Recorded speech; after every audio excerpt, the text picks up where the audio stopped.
Vous êtes le premier Chinois à être engagé au Ballet de l'Opéra de Paris.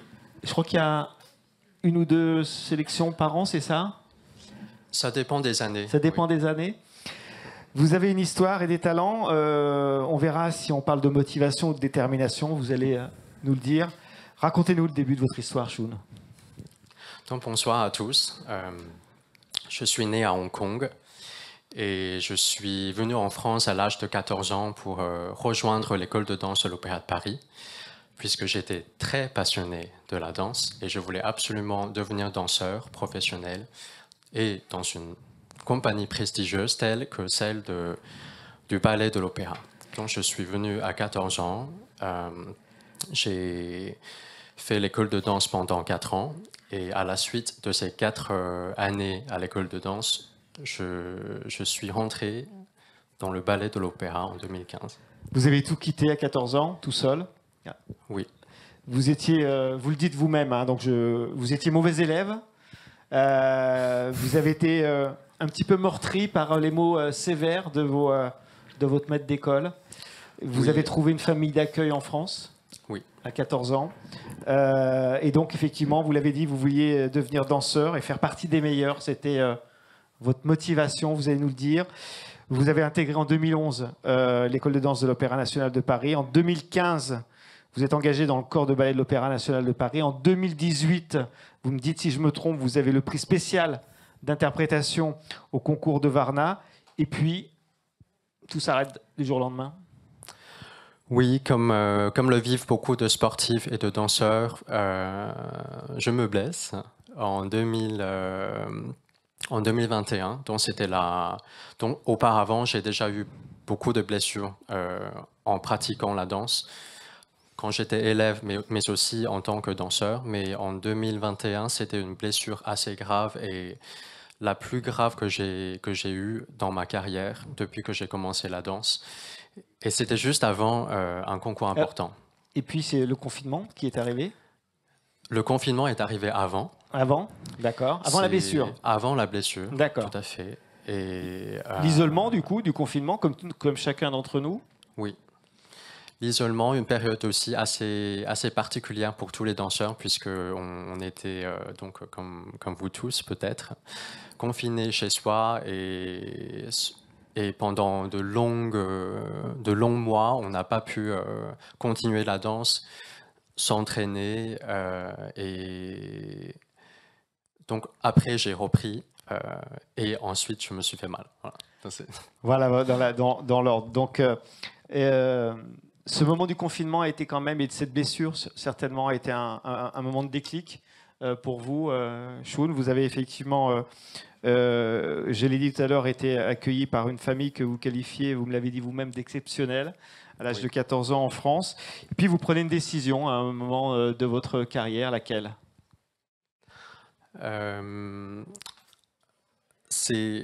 Alors, quand j'ai commencé ma carrière de danseur à l'opéra, j'ai déjà, sur les conseils de ma famille d'accueil, j'ai commencé des études supérieures en parallèle, dès le début de ma carrière, et je me suis orienté peu à peu vers la gestion de patrimoine. Et à la suite de cette blessure, j'ai notamment saisi l'opportunité pour partir à Clermont-Ferrand, suivre une formation en gestion de patrimoine que j'ai toujours eu envie de suivre. Et à la suite de ça, j'ai fondé mon propre cabinet de conseil en gestion de patrimoine spécialisé pour les sportifs et les artistes. Donc, simultanément, certains diraient... Oui, vous avez raison.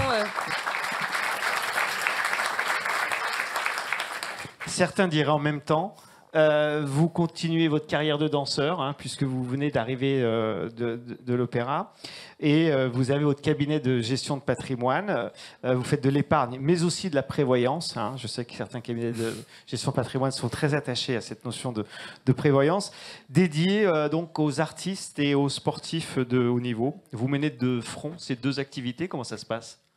Ça se passe très bien pour l'instant, puisque le planning des danseurs sont généralement assez réguliers, je dirais pas régulier, assez...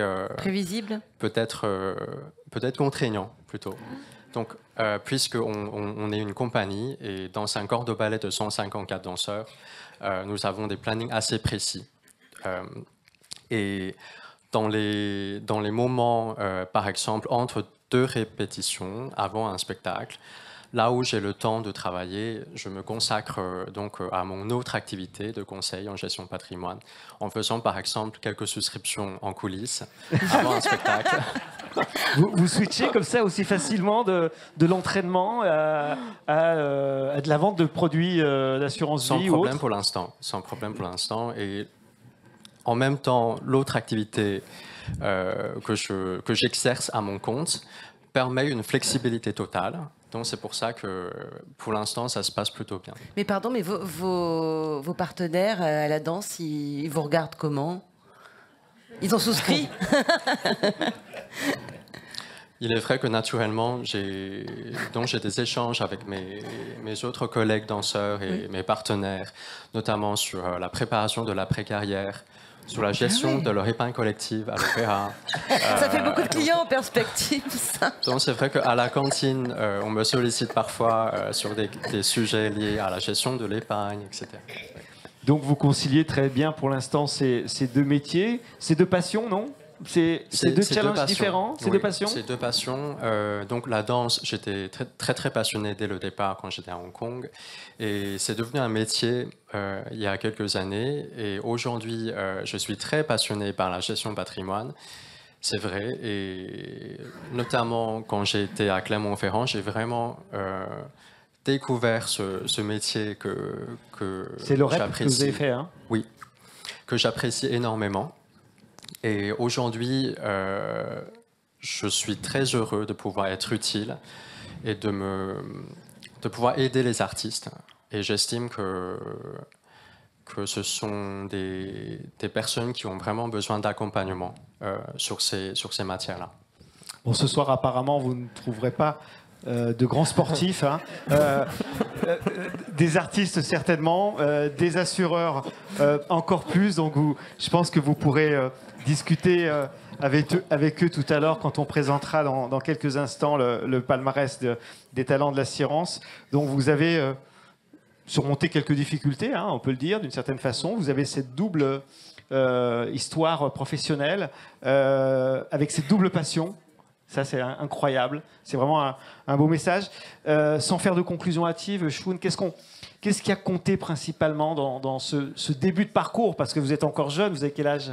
J'ai 27 ans. Vous avez 27 ans. Qu'est-ce qui a compté pour vous? Si vous faites le bilan de ces 13 années de parcours, qu'est-ce qui a compté pour vous finalement? Je pense que dans mon parcours, il y a eu à chaque étape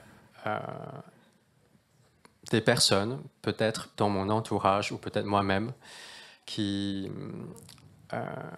ont émis quelques doutes par rapport à des décisions que j'ai souhaité prendre. Par exemple, partir en France à 14 ans tout seul pour devenir danseur. Surtout quand on est un garçon à Hong Kong, ce n'était pas un choix évident. Commencer des études en parallèle en parallèle de ma carrière à l'opéra, chose ce qui est assez rare aussi. Je crois que peut-être que j'étais le premier à avoir fait ce choix-là dans le corps de ballet. Et monter un cabinet en parallèle de ma carrière. Donc à chaque étape, il y a eu beaucoup de doutes.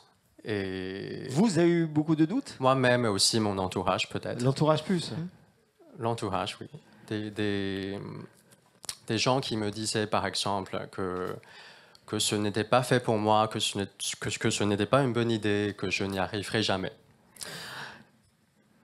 Je pense que c'est important d'y croire quand on a vraiment une envie profonde de réaliser quelque chose.